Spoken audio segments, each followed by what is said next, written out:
Ashama harka fuune akkam jirtu kabajamtootaa fi jaalatamtoota Opera Global Network kun torbaanitti yeroo tokko karaa Opera Global Network kan isin bira gahu qophii cuunfaa torbaanitti. Cuunfaa torbaanii keenya irraa keessatti madduroowwan gurguddoo sadii irratti wantoota taateewwan torbaan kan keessattan kan isin biraan geenyu ta'a. Kunneenis hooggantoota siyaasaa Oromoo kanneen mana hidhaa biyyattii keessa dararamaa jiranii fi wal waraansa mootummaa biyyattii bulchaa jiru yookiin murna masaraa biyyattii keessa jiruu fi paartii TPLF amanamootaan yookiin garee TPLF amanamootaan jidduu deemaa jiruuf akkasumas dhiibbaa dhaabbanni mirgoota namummaa falman mootummaa yookiin murna biyyattii masaraa biyyattii bulchaa jiru irraan godhaa jiranidha.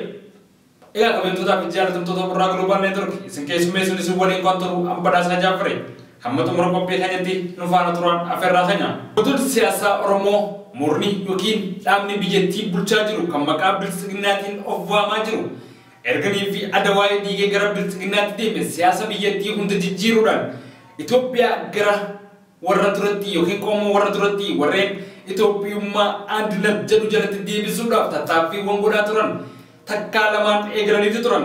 Tarkaanfiiwwan isaanii keessaa adawaayee diiganii gara bilisiginnaatti jijjiiru sanboota namoota isaanii morman biyyattii keessatti warreen siyaasa biyyattii karreen isaan hejjetan irra dura dhaabbatan tokko tokkoon miila jalaa jiruun ilaalcha isaanii tan hojiirra oolfachuuf lafaa yeroo kaanitu ture. Hooggantoota siyaasaa kana bifanii fi yookiin haalanii fi ittiin harka isaanii jala galfatan itti yaadaniitu ture. Garuu haalli kunis ta'uu fi akka taanetti ta'uu dhabuu dinnaaniif booddee deebi'aniiti namoota biyyattiin jaalatu irratti aggaame raawwatan. Ergas booda hooggantoota siyaasaa kana fuudhanii mana hidhaatti galchan.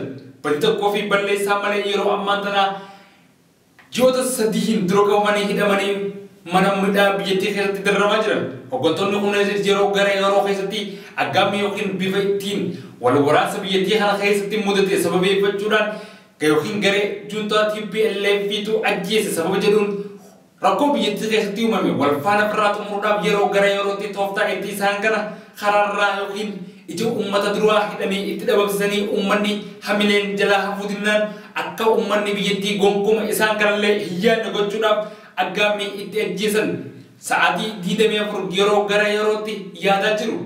Garuu taateen isaanii kunis raawwachuu fi dideetti jira. Yookiin Oromoonni irreechaaf gara Finfinnee dhufan hooggantoota siyaasaa Oromoo kana nu harkaa baasan sababa jedhu waa yaadaniif mana hidhaa Qaallitti galchan.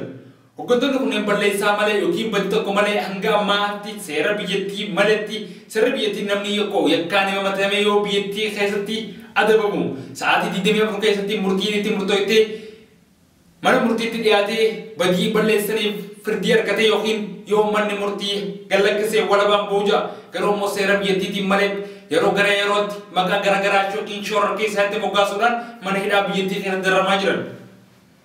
Hooggantoota kanneen sababa irrachaa sababeeffachuudhaan achii mana hidhaa duraan turan irraa baasanii mana hidhaa Qaallitti geessan. Mana hidhaa Qaallitti yeroo geessan yeroo gara yeroo isaan gara mana murtiitti deeman bifa ittiin yookiin TPLFtu ittiin ajjeese jedhan hooggantoota kana ajjeesuuf yeroo gara yerootti aggaammii irratti raawwataa turan. Aggaammi isaanii kunis kayyaadan garuu milkaa'uu fi dideetti jira. Haaluma kanaan torbee kanaan dura mana murtiitti akka dhiyaataniif hooggantoota kana ajajeetti ture. Hooggantoonni kunneen wanni mana murtiitti dhiyaataniif ogguramuu qabeenya isaaniitiif akkasumas maatii rakkachuu isaaniitiif mana murtiitti kan dhiyaatanidha. Garuu ammoo dhimmi isaan guddoo ittiin hidhamanii biyyattii keessatti mana hidhaa ittiin jiran oduu hin ilaalamin sababa dhimma maallaqaa kana fakkeessuudhaan hooggantoota kanneen karaarraa yookiin tooftaa itti ija uummata duraa itti dhabamsiisan yookiin ittiin galaafatanii murna yeroo isaan ammaa taraa isaanii wajjin wal waraanaa yeroo wayyaaneetu galaafate ittiin jaanii uummata biyyattii kaasanii gara wayyaanee ittiin akka wayyaanee wajjin akka lolan godhuudhaaf yaadaniiti.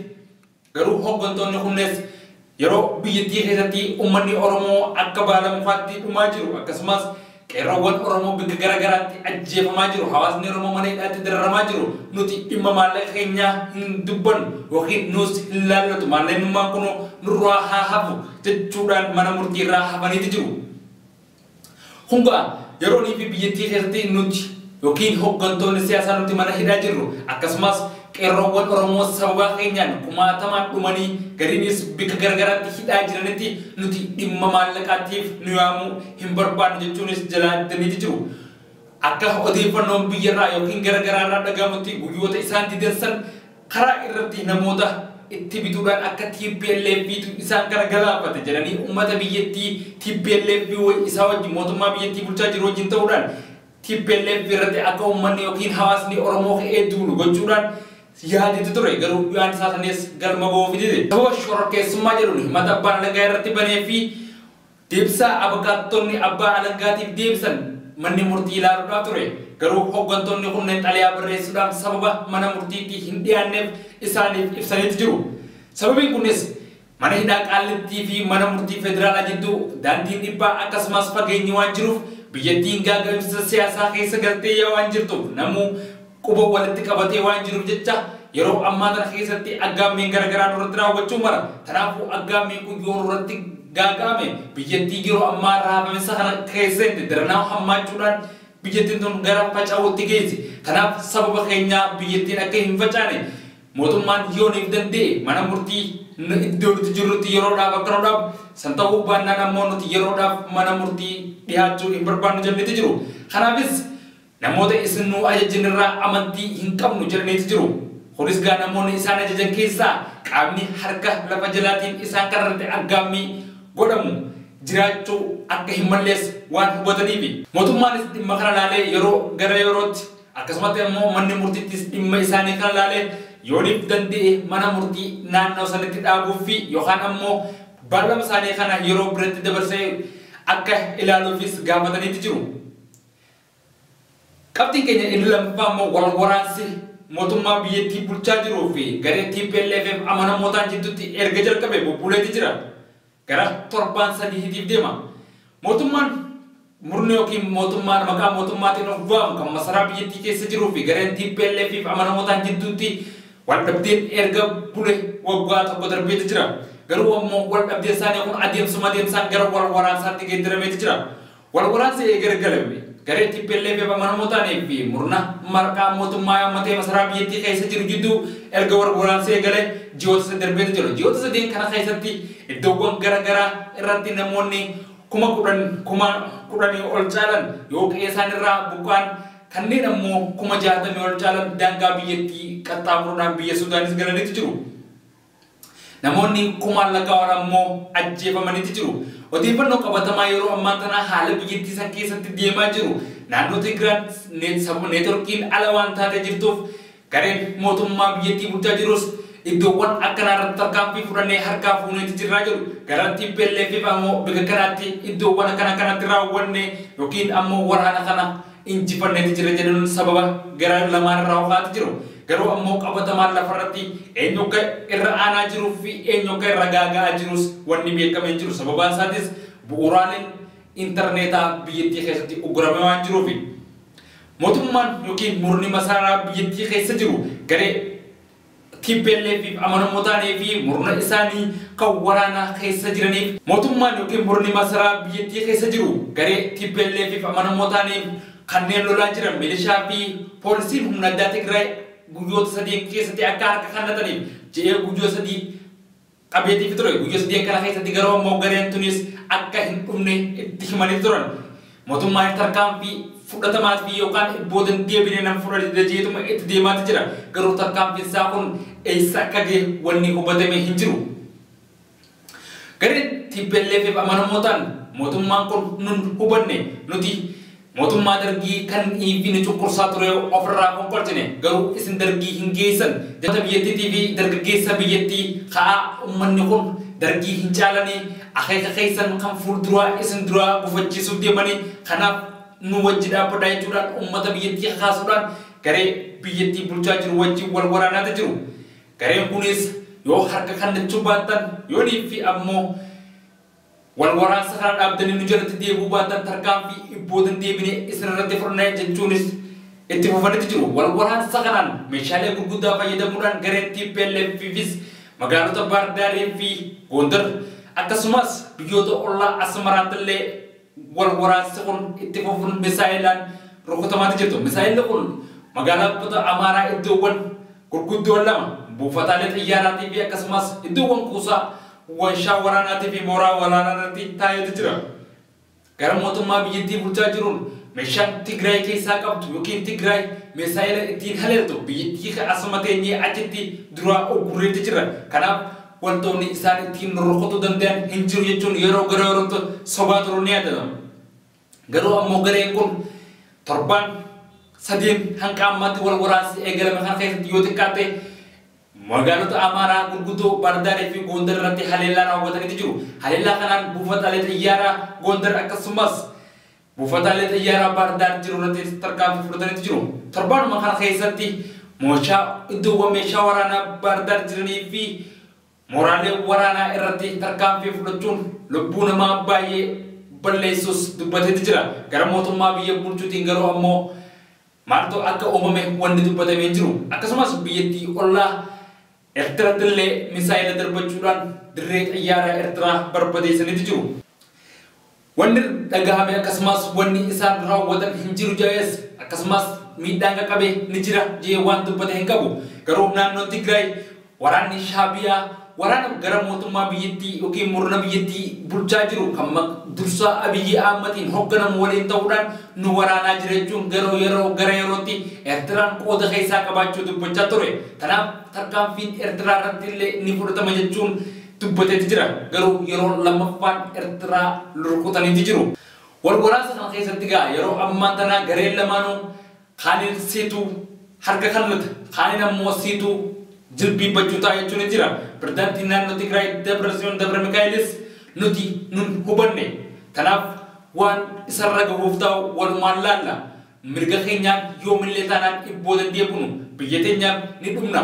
Kanaaf namni Tigraay keessaa lafa barbaaduuf gara Tigraay dhufe lafa ni kanninaaf lamni nuti kanninuuf ammoo iddoo itti awwaalannu ni kanninaaf jedhanii dhaadachaati jiru. Gara mootummaatiin ammoo yeroo muraasa keessatti yookiin yeroo xiqqishoo keessatti ni ta'u anna jedhaniiti jiru. Kanaaf yeroo darbe mootummaan sa'aatii 72 TPLF yookaan garuu sa'aatii 72 fi sa'aatii 7,000 yookaan ni ta'u nuti harkeen kan inni jedhanii akka lolaaf qophaa'aa ta'anis itti ibsanii ture. Haaluma kana wal qabatee ammas yeroo lammaffaadhaaf sa'aatii 72 keessatti hooggantoonni TPLF yoo harka kannachuu baattan wal waraansaa fi tarkaanfii dhibboota deebi'aa hin qabne ni fudhanna jedhaniiti jiru. Abbaan alangaa waliigalaa biyyattiitis gareewwan TPLF fi amanamoota namoota 107 irratti murtii hidhaa yookiin shakkamuun hidhaa akka hidhamaniif ajaja baasee ture. Namoonni kunneen namoota siyaasa biyyattii keessatti waggoota 27 biyyattii bulchaa turan qooda olaanaa baachaa turanii fi akkasumas cunqursa biyyattii keessatti uumameef gahee keessaa kan qabanidha. Namoota nama cunqursan akkasumas wal waraansaa fi raayyaa ittisa biyyaa irratti tarkaanfii fudhatame keessaa qooda warra qabaman jedhee adda baasee jira. Namoota kanneen keessaa warreen seeratti dhiyaatanis ni jira. Gariin ammoo garii Maqaleetti dawoo godhatanii biyyattiin wajjin wal waraanaa jiru jechuunis dubbateeti jira. Inni xumuraa ammoo gareen mirga namummaa falmu kanneen akka Amnesty International fi UN fi biyyoonni gamtoomanii fi akkasumas biyyoonni ollaa mootummaa Abiyyi irratti dhiibbaa godhaa jiran. Garuu murni Abiyyi yookiin kan masaraa biyyattii bulu kan maqaan isaa bilisiginnaadha wal waraansa kana dhaabuu hin feene. Sababiin isaatis wal waraansa kana yoo ni dhaabe biyyattii keessatti ni tuffatama akkasumas biyyoota ollaa irraa illee kabajaa hin argatu. Yeroo mootummaan biyyattii bulchaa jiru tokko naannoo keessaa iddoo tokko irratti waraana xiyyaaraan lafaan gaggeessee injifachuu yoo dadhabe hankam takka nama ajaa'ibsiisa.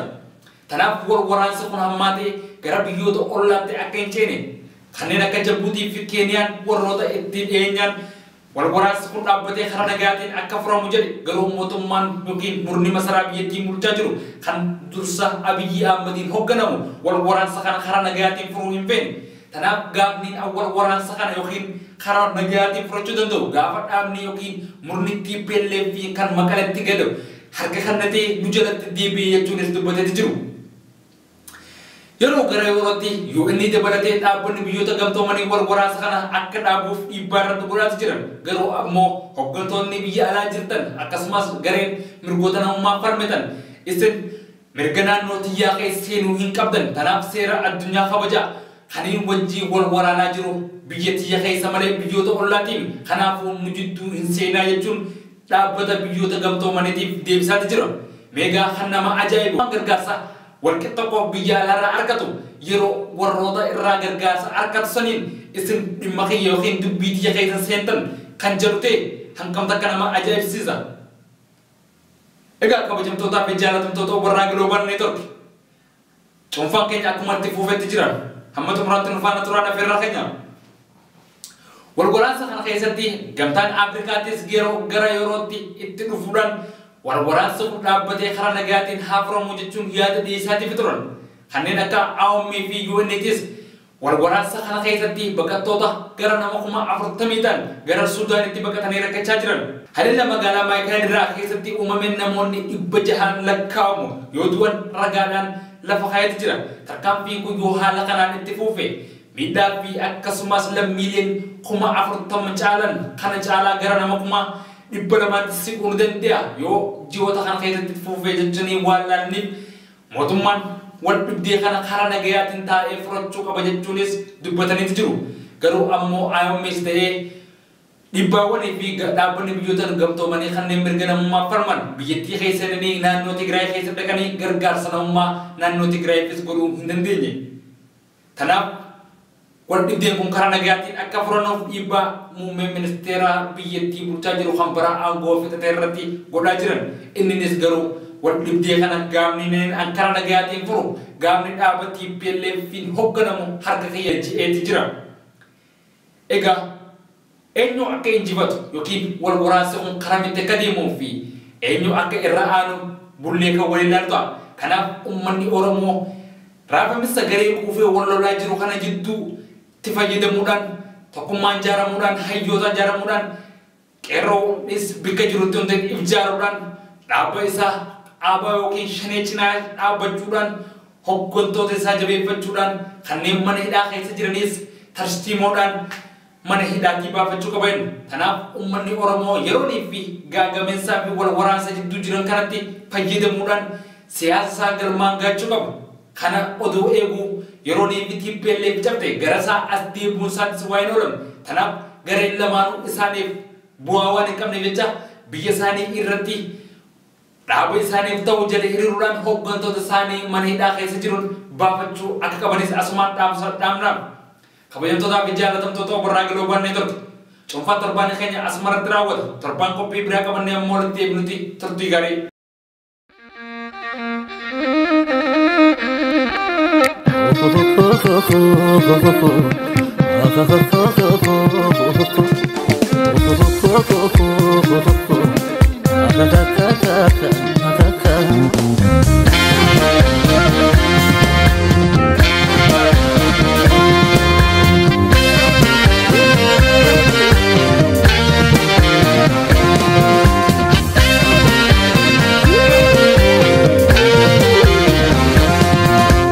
Jirra